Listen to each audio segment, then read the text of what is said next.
We are live. We're here at the brand new brainchild called CRT Gaming. We talk about games, miscellaneous stuff, and anything that nobody would care about. So I'm here with a couple buddies of mine. I'm here with Mr. Gohan. Are you in the audience, Mr. Gohan? Yes. Hello. There's Son. And we also have the world famous Dazpick with us. Newly named. Newly named. It is newly named. It's going to take a while to get used to, but it's a good name. I like it. Solid. Dazpick. Dazpick, baby. That is an awesome name. Well, let's see. So we came up with this idea about a week ago to just do this, and we're kind of winging it, and we're going to get through this one way or the other. But we're each going to pick a game basically once a week.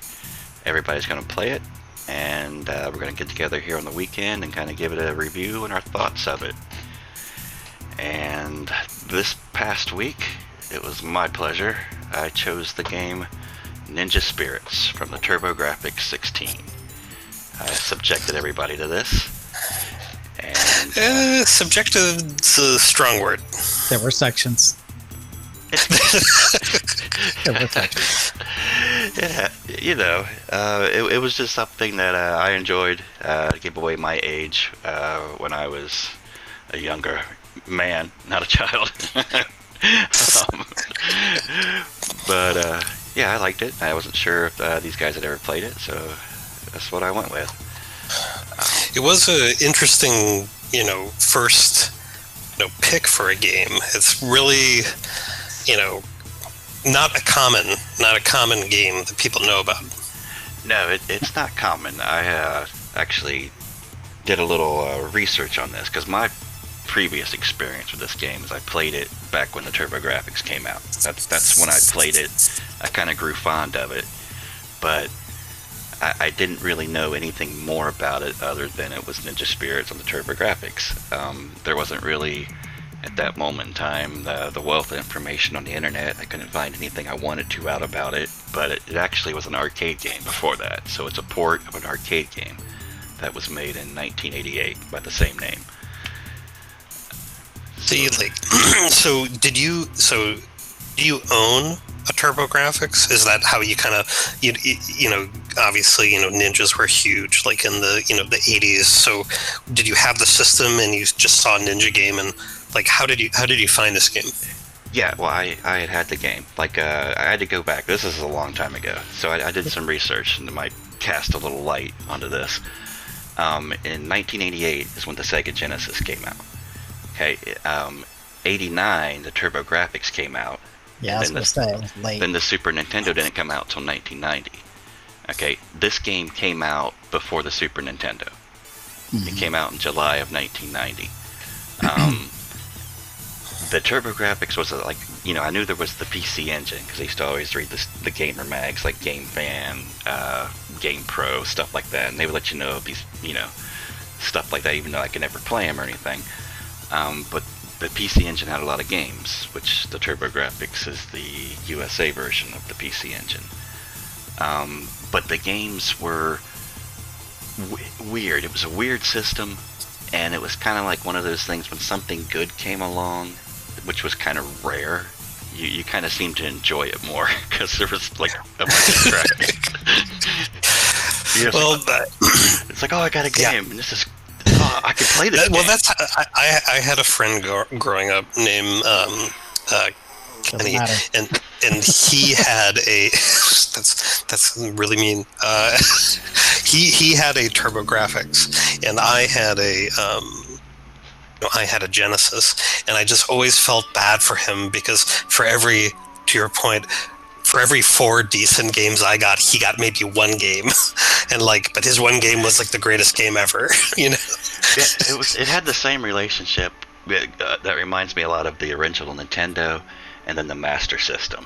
Like in comparison, I would the NES wins hands down, smashes the Master System, but it did have a couple good games on it. But it was like then, like a good game finally came out on it, and you're like, oh wow, this is awesome. But Then you go back to like great basketball, like their sports. Great basketball. How great? Really great. Oh, we'll play it one day. What I remember of TurboGrafx was looking at the pictures in the magazines back in the day and just looking at it like, man, that looks so good, particularly because I didn't have one. So because I didn't have it, it was this mysterious thing that could possibly be better than what I have. So oh, it's the new and shiny thing. Like yeah, it's the new and shiny thing that I don't have, so it must be better because it looks great in still pictures. Yeah, I'm tortured to this day because the Super Graphics came out and it never came out here. I remember that. And I mean, I got I get like, man, I wish I could have played that. But then like I kind of look at so good. Yeah, but you're looking at it now and you're like, I don't know. I didn't miss it. I didn't miss that. Yeah, so let's see. So this game, Ninja Spirits, that we played, basically you're this ninja character by the name of Moonlight. The story's kind of up to interpretation. This is really cool. This is a cool part of the game. This, in my opinion, is one of the cool parts of the game, is the story. But you go ahead and give me your interpretation of the images. So it's really, really, really, really cool. Like, the game begins and someone dies, and you seek revenge. You get this imagery at the beginning of the game with this wolf howling when somebody dies, and how that kind of just bookends at the end of the experience for a game of this time was actually pretty cool. I would imagine the young version of me would have thought that was just such a cool poetic kind of end to an experience, because it kind of comes full circle at the end of the game, as simple as it is. Okay, that's yeah, that's fair enough. Basically, I don't know. I thought maybe like you got the whole wolf howl at the intro. I think it's your father. So maybe you're avenging your father's death, which. If not, that sounds like Ninja to me. See, I thought it was his wife. I thought it was the guy's wife. In my brain, it was that's who the murder was at the beginning of the game. It's so low res; it could be anything. You know what I mean? It was a person dying. Definitely so. Okay, and then I won't give away the ending, but so basically, it's just an action platformer. It's a short game in total.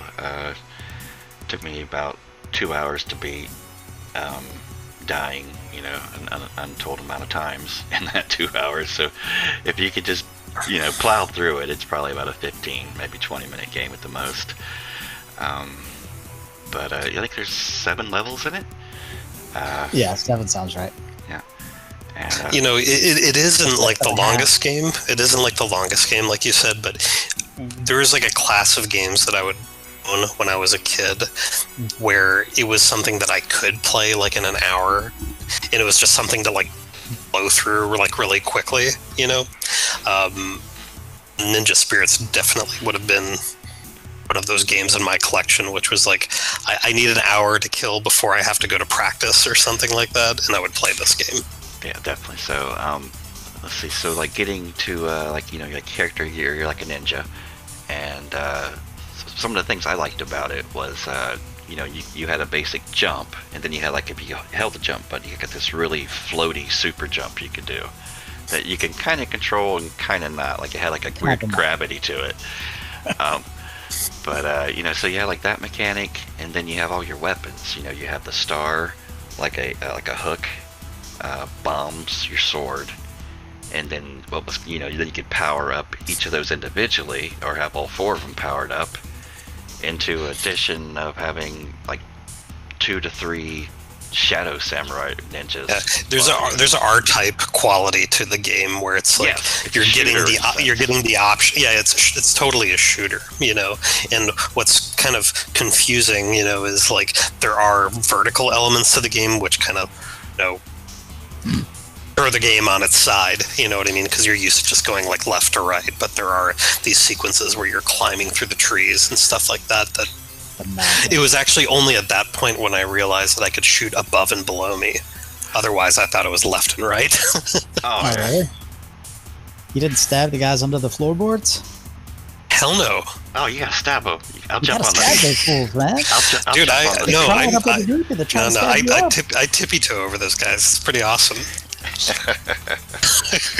They made a sword in the face. I did actually like the you were talking about the jumping. I like the jump and the fall control a lot. Like game, I did not have a TurboGrafx, and kind of like Daz, it's like you see your friends who have the game, or you see it in magazines. And I think the closest thing that we had to this game on Nintendo was The Legend of Kage, but like The Legend of Kage is like so, granted it's an older game, but like it's so kind of one note. It's cool. It's a cool note, but it's really one note. And like this game feels like if The Legend of Kage had level variety, and if Legend of Kage had bad guy variety and bosses and tons of weapons and more than one gameplay, music track, which that kind of stuff. I mean, to be fair, Kage came out a long time before this stuff. Well, what I would like is if you could merge these two games together. Like if you could take basically everything in this game, except when you jump onto a tree, it turns into Legend of Kage. How you can climb up the trees and just chuck stars everywhere. That was what I did. Yeah, the climbing would have been a cool, element to bring to Ninja Spirits, definitely. But I mean, it did have like everything that I wanted.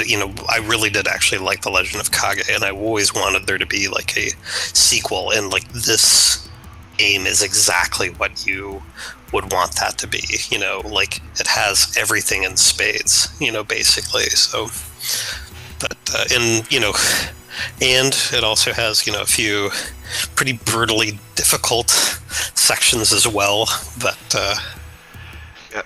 it definitely does. Like there's a lot of just ruthless deaths where you're just killed out of nowhere by something. And this is the life of a ninja. It is one of those games where it's like essentially a shooter. It's where basically you want to get powered up and stay powered up through the rest of that level, or otherwise this level's going to cause you a lot of problems. And you end up dying, and it really sucks. That's one way to put it. And then you just die like hundreds of times. I think the second boss is when I hit my first holy crap moment. It took me a minute to get past the second boss. He actually felt like a Ninja Gaiden boss because he had like this complex pattern. Yeah. He had goes wherever you are. Yes, but like still enough for you to react. Yes, and see, I had no issue with any of that because all of that was okay. I see what's happening. I can react to this and change what I'm doing and get better. My issue is the Ninja Fall. That was horseshit. Explain the Ninja Fall. Yeah. Give us your account. You go through this level where there's like a million things attacking you, which is fine. That's what the game is. Some shit is one hit kill, which okay, fine. So you stay powered up. You get to the Ninja Fall, which is you walk off this freaking cliff, and then a million ninjas with their swords pointed up at your ass. Indestructible ninjas, by the way. Yeah, it just kill you in one hit. Doesn't matter if you've got your 5 hits available. One hit, you're dead. Yeah, they're guarding the final boss. They're really tough ninjas. So you die, so you lose any power-ups you had, so then there's no pattern to how they're going up. And this is where my issue is. There's no pattern. It's completely random how they come up. And then you just die over and over, and there's no way to get past it unless some blind fluke luck happens to find a way. That is how I got through the section. After 17 times of doing it, it was like this weird close your eyes and spin like the roulette wheel kind of thing. Well, let me ask you this then. When you made it through it, how tense were you in the boss fight? Because you did not want to die. I felt like I was being electrocuted. I was too. I was like, oh my god, I can't die here. I can't get through that again. This weird Mumra looking, like, Grim Reaper I'll look it up later on YouTube. Oh, Perfect. So it looks like, to me, when I landed in there, it's like this strange, LSD. It looked like Mumra from the Thundercats, kind of mummy ninja, I don't know. The bosses in the game were pretty crazy. Oh yeah. And yeah, I didn't. The one with the zombie samurais, that didn't. I mean, once you told me how to cheese it, that wasn't bad. But that one was mildly frustrating just because I was trying to actually play it, not just stand on a rock and jump. Oh, I gave up playing on that guy. I had to cheese him. Yeah, it was stupid. He wrecked me for a little bit. I figured that out. And then you cheese it, and it's like, okay, this is perfect. But which boss? The zombie. Oh, the undead guys that keep spawning. Yeah, and again, doable. My only beef was that random samurais up your butt. That just pissed me off. And that was like, I tried like 10, 15 times. Okay, I was like, all right, this is done. And that kind of tainted it a little bit for me, just because I did enjoy it up until that point. And like you said, it is a quick play. It is something you can pick up, play, which is, it's indicative of the time. A lot of things back then where you just run through them real quick. But it was really good until that point. And like, if they had let your character be higher up on the screen where you could actually react to the things coming at you, fine. I'd go for that. Yeah. Just put 2 inches higher up on the screen but you're at the bottom. Yeah, and so as soon as the son of a bitch is in, you dead. And it's like, oh, perfect. You. So, yeah, that kind of pissed me off a little bit. Just a little bit. That was better. Oh. Very, very better.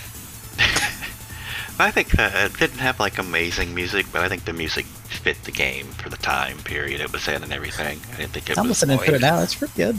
I mean, given when it kind of came out, right? Like, and plus, like the TurboGrafx, at least in my opinion, still had it could, hold a kind of a candle to like the quality of the music and like the Genesis and the more kind of advanced Super Nintendo, but it felt totally at home in the game, oh, sounds pretty good.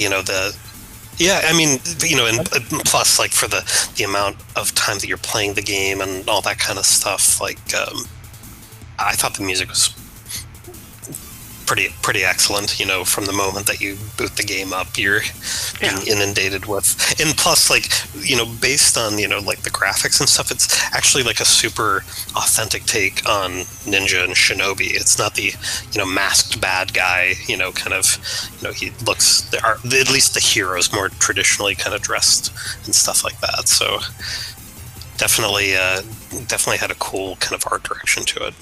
So, like, solid choice. Okay, so like if you had to, this is a ninja game. So, like, what other ninja games would be comparable to this? Like, the time period you had stuff like the Legend of Kage, Shinobi, Ninja Gaiden on NES, baby. Yeah, Ninja Gaiden. That's my high bar. Yeah, it really is kind of, in my opinion, kind of on its own, because like the Legend of Kage is about like, jumping and defending, and there are shooter mechanics in Kage, but like because there's the kind of limit to the amount of shuriken that you could throw at a time, this game is way more into the shooter category. And even like Shinobi is way more of a kind of a 2-lane scroller, meaning the character's either on the bottom floor or the top floor, typically. It's more tactical, and you have to be like way more methodic. I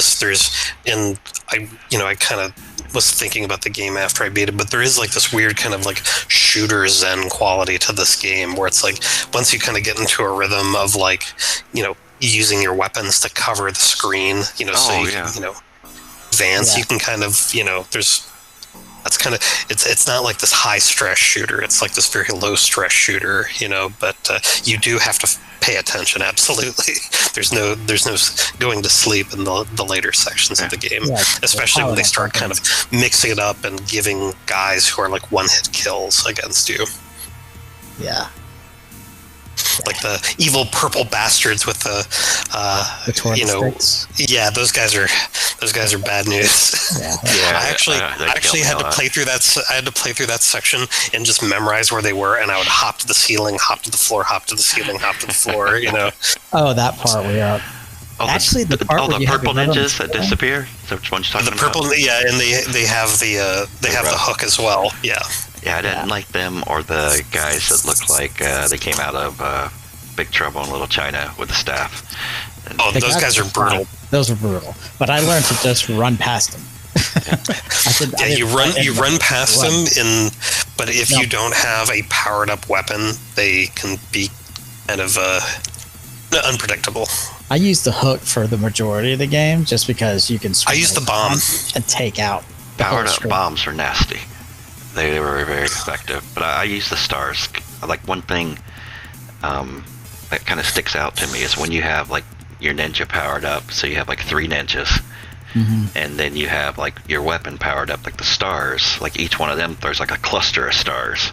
Yeah. So like when stuff's going down, there's a lot happening on the screen for an older game. Oh yeah, I mean that is a type of shooter that couldn't have that type of shooter could never have worked on the NES or the Master System. It barely There's worked on the so much stuff going on. Because it choked out on that shit a few times.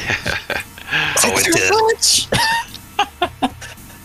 But I mean, like seriously, like this was almost like arcade level, just projectiles and bad guys everywhere, Yeah, so I did look into the arcade version of it. I haven't played it. I want to try to play it somehow, but it looks pretty good. Play it.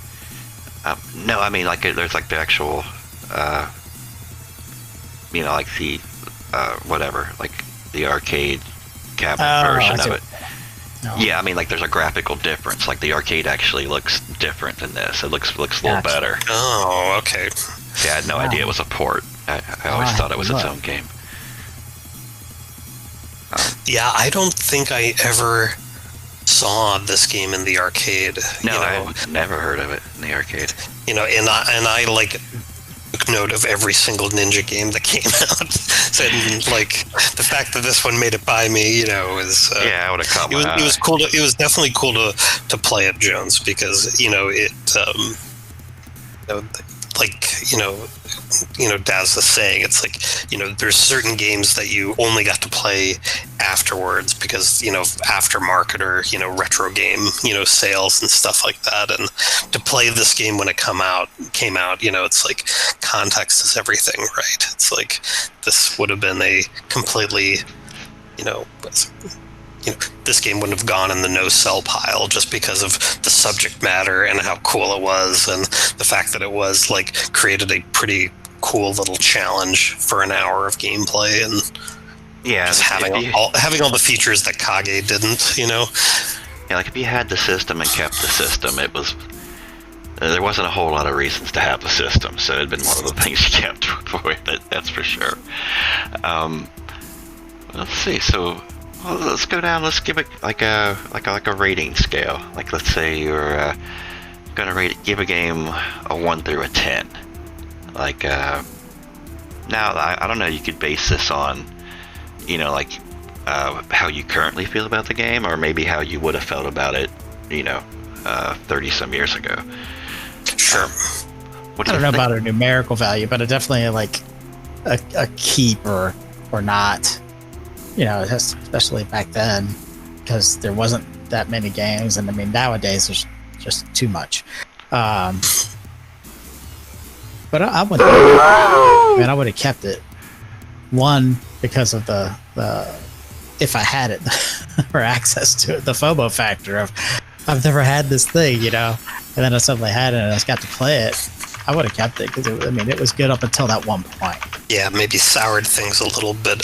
I don't know if I were to, to give it a review per personally, like on like 1 to 10. Like, granted, the first time I got to play this game was a week ago when we kind of brainstormed this idea up, of talking about games. If I had played this back in the day, I would have said, I don't know, like an 8 out of 10. Like, it isn't like a Zelda, or it isn't something that's like, a classic, but for a shooter, and I did like shooters, and the fact that there is a shooter with ninjas, like, that would have definitely pumped it up in my book easily. Pump it up. Pump it up. Alright, well, yeah, I give it, like, I'm gonna give it a rating, like a number, just because I have a reason for this. I would probably give it like a solid 8 out of 10. If I gave a game like a true 10, it would be like, it would have to sit in my top 5 games of all time if I gave it a 10. Oh wow! Okay, so that's how steep the Jones, yeah, meter is. That's a pretty brutal good meter, So yeah, you get a CGC grade of a 10. You did something really right, because Wow, that's high praise, man. But yeah, I only give it an 8. And so like, yeah, I give it an 8. It was a good game. It wasn't my favorite game on the system, but it was one of my favorite games on the system. And the reason I figured I'd ask you on ratings is, this is a fun little fact. When I was looking up some info on this, back when magazines existed about gaming, there was a magazine called GamePro. GamePro gave their ratings up to a scale of 25. Would you guys 25? Yeah. Which isn't that a bit much? See, I remember they used to do like double thumbs up. They had like these weird like emojis before they were like emojis. I remember existed. the little emoji guys. Yeah, those guys are great. Yeah. So, what do you guys got any guesses what GamePro would have given us at launch out of 25? Out of 25. It's 22? How about Dust? What do you think? You could price 10. this right in. You could go 1. I'll go with 10. Go 10. They gave it a 23 out of 25. Jesus. Oof. Now, the other interesting rating I came across is issue 15 of EGM, Electronic Gaming Monthly, if you remember that magazine. They gave ratings up to 10. Would you like to take a guess on the rating they gave this game? What do you think, Des? And which magazine was this? EGM. EGM? Mm-hmm. And they only had a 10 scale, right? Yes. It's 7. How about Son Gohan? I'm gonna say 9, because they were probably like us growing up, frothing for something that justified their TurboGrafx-16. Okay, I think you're totally onto something there, but because it was the time period. It was like it was kind of like new console, just kind of like now is like Xbox One Series X. Ooh yay, PlayStation 5, hoorah. But so in issue 15, Ninja Spirits is tied with one other game in receiving their first perfect 10. Holy shit. A perfect score. Perfect. Yes. Whoa. What was the other game? Yeah. I have never heard this actually pronounced. I always called it Ease. Is that how you say it? The action RPG. Wise? Yeah, Ease. Yeah. It's called Ease, but yes, it's spelled. I don't know. I just knew it was a Y with an S, and that ain't how you say the game. So yeah. I played a little bit of it, but I never got into it. So maybe one day I'll get back to it and see what all the hoopla was about. But back then, it didn't do it for me. Yeah, it didn't work for me either. Well, that's awesome. So overall, everyone seemed pretty, positive for the most part. It does have its downfalls, but all in all, it's a good experience. Pun intended. I would say it's a solid. A solid entry into the Ninja trilogy. So we're going to keep going on with this theme of ninjas in games. So, this week, Jones, picked our game. Next week, Dazpick is going to be choosing the subject matter. So could you kind of So, give a little taste of what we should expect next time we hang out. Okay, well, it's a little more. It's more recent. Well, not now, but I mean, at least it's a 3D game. Okay, so it is a third-person action game, and it's a late entry in a good series. It's you can be on PS2. Oh, okay. Yes. Okay. I don't think either of you have played this. No, I've never played this. It's special. Basically, there's no level, there's no gaining new skills or anything. There's no powering up anything. You have all the abilities you have available to you from the start. Problem is learning how to use them all, and that's where the art in that game lies. And it is extremely difficult. But I'll let you judge that for yourself when you play it. But sounds like the next chapter in the Ninja trilogy is the most telling and trying, because mine is the soft and pillowy Return of the Jedi. Until next time. All right, well, we're closing out here. We're looking forward to playing Hadouken! on PlayStation 2. That just sounds weird. it's not even Perfect. It's just Tiger! It's that cool, like, reboot, soft reboot. Yeah. Oh, wow, I have no idea what we're playing. I have to look this up. See? Yeah. Oh, yeah. Perfect. Oh, yeah. All right, so we'll be back here in a week. This is Jones with Gohan and Dazpick, and we'll be back next week. Have a good night, folks.